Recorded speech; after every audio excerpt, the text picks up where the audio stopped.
On Wednesday, the Federal Reserve cut its benchmark interest rate by an unusually large half point, a dramatic shift after more than 2 years of high rates that helped tame inflation but also made borrowing painfully expensive for American consumers.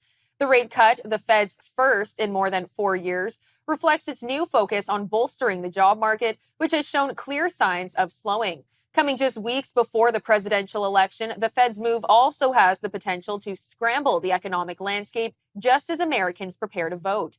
Joining us now to discuss the historic cut is Brendan Caldwell, director at Caldwell Securities Ltd. Brendan, thank you for joining us. Thank you, Theresa.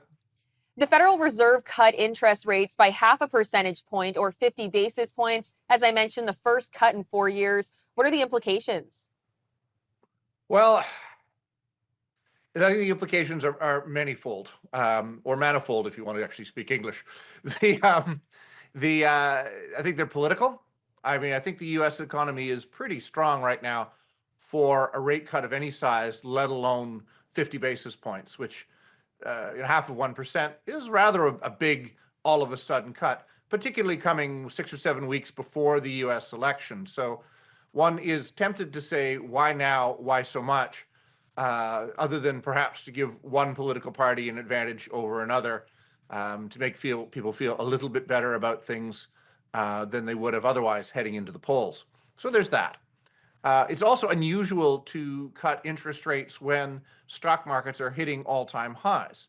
Now, in part, stock markets have been hitting all-time highs in anticipation of a rate cut, but there was supposed to have been 5 or 6 or 7 in 2024, and this is the first one, as you mentioned, in the last 4 years, really since COVID prompted the U.S. Federal Reserve and central banks around the world to make money more easily accessible in the face of a global shutdown. So it is odd that they would have picked this time, odd, but oddly predictable. Now, as you mentioned, stocks hit record highs after the big interest rate cut. Why are the stock markets doing what they're doing? Oh, well, if one cuts interest rates, it makes the cost of borrowing for anything easier. And what we saw for the 20-odd years, really the whole century, that interest rates have been historically low, is that it made the price of assets, whether they be houses or stocks or French wines or Group of Seven paintings, it's made them all go up in value as it's been easier to access money. So if you have money, it's easier to get more of it and more of it cheaply. So asset prices have inflated ahead of wages, the consumer price index or other measures of inflation. So when interest rates are going back down again, market thinks, hey, the party's back on, and off we go again. And are there any implications for Canadians and the Canadian economy when the Fed cuts rates? Yes, and I think they're mostly good, I think. So here's what. The Canadian economy is not as strong as the U.S. economy, in part because we've eviscerated our most robust form of foreign exchange, which is the commodities in general and energy in specific. We've been, from a national level, quite hostile to those industries.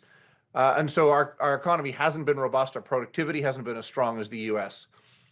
And so the Canadian Central Bank have been cutting rates for a while now. Now, oil prices, energy prices have stayed fairly strong. But if you saw the Canadian Central Bank, the Bank of Canada, cutting rates, U.S. rates staying high, and energy prices coming down, you could see a real come down in the Canadian dollar. The loonie could be worth less than 70 cents, could be worth 60-something cents, because the price of money is interest rates. And if interest rates in your country are lower than the country next door, it's probable there's going to be less demand for your currency. The price goes down. So the U.S. cutting rates, in short, probably means that there's a bit more support for the loonie.